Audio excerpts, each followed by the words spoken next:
Hello, good chess to everybody. This is again Doc Bernie. This is the summary and post-mortem of the game of Wesley So.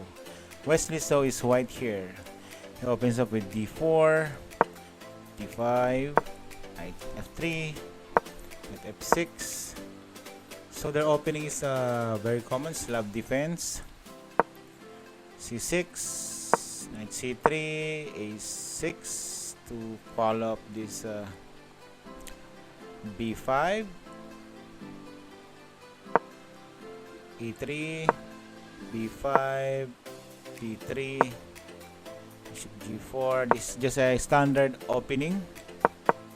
a6, h3,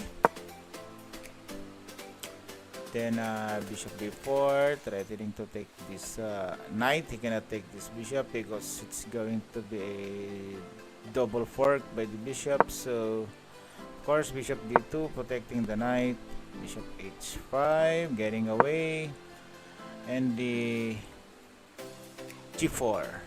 This is somewhat uncommon for me.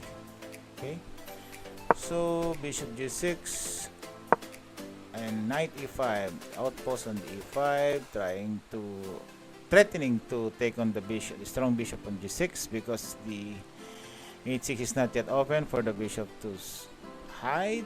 Then knight d7, of course, trying to challenge the knight on d5 to see if he would capture the bishop.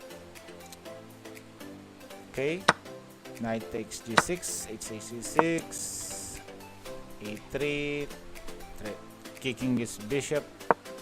Of course, he will not exchange the bishop because he will leave two knights will be left on him. It's hard to coordinate two knights.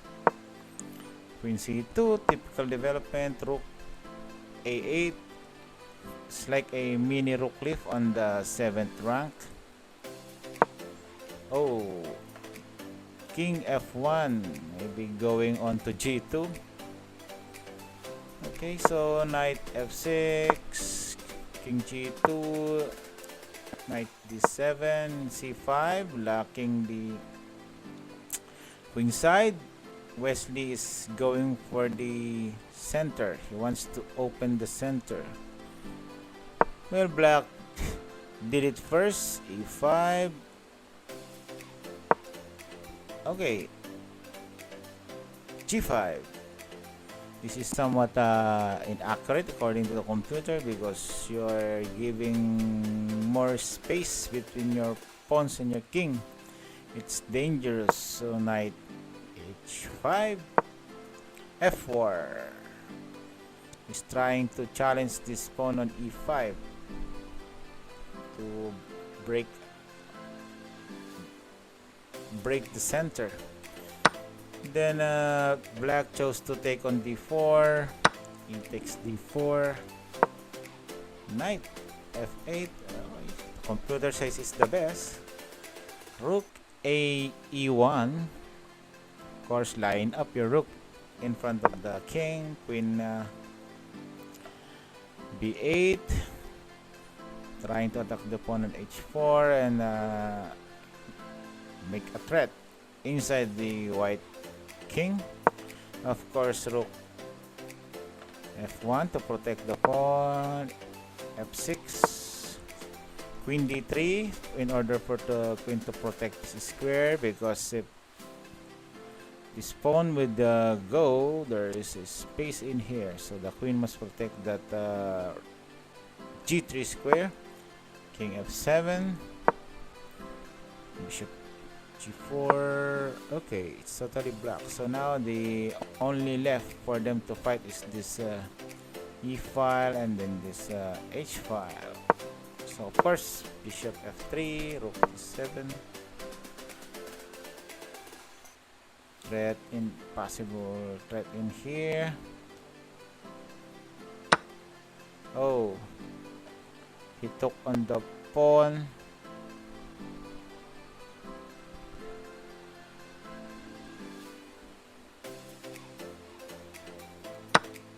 Of course, the bishop should take the knight on h5. Then the bishop goes to h4, threatening to take the rook. And Wesley so chose to leave him with him the two bishops in case this bishop will take on the rook. Rook e7, of course, queen e1. There's a threat to capture this rook. Bishop takes e1. Of course, bishop takes e1. Oh, this is the target for black. He cannot take the pawn because of the discovery. Sorry, discover in here. Knight e2. Now black is trying to break through in the Kingside, and he took on the f4, maybe for the rook to have an attacking file. Then of course knight takes f4, knight takes f4, bishop takes x4, queen e8,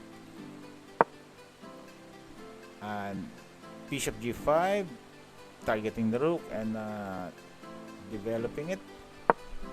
Rook e6, h4, g6, h5. Now here, this is a very good outpost for the dark square bishop. And the bishop will be put in here. It's going to be dead end for the black. So the king goes to g7, king f2. Okay, queen trying to enter again this diagonal. Not in here. This two diagonal, especially in h2. Of course, the rook will try to defend this square, and also a threat for a possible push of the pawn or capture.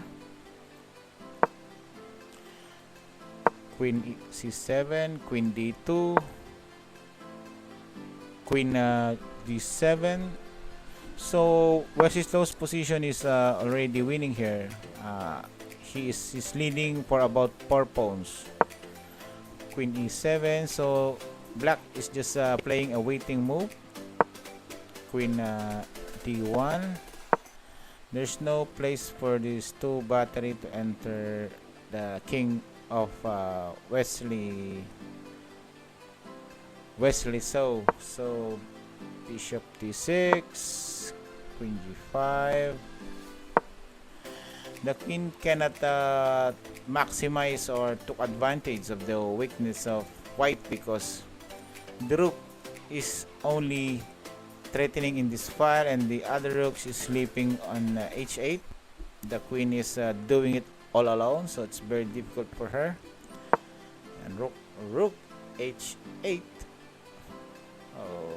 Oh, so that, for example, this would take on the pawn on g6, exchange rook. So black now is going for the draw. He's playing for draw.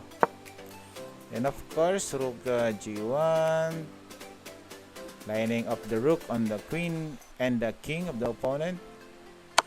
Of course, the black queen will go to h4, giving a check, and the bishop would go back to g3, back and forth. Then Wesley decides to put his king on e2.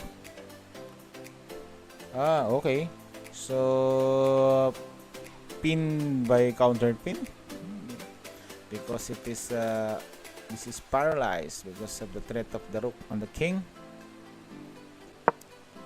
King f1, queen f8, bishop f4, rook h7, and now it's game over.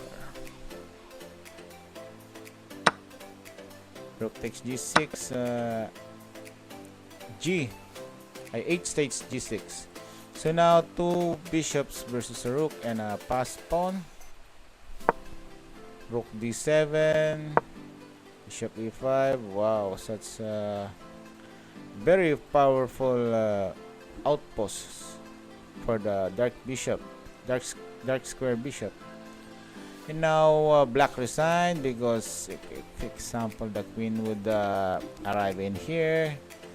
This threat is unstoppable, and two bishops can really handle a single rook, because this rook there's no place to enter the white camp.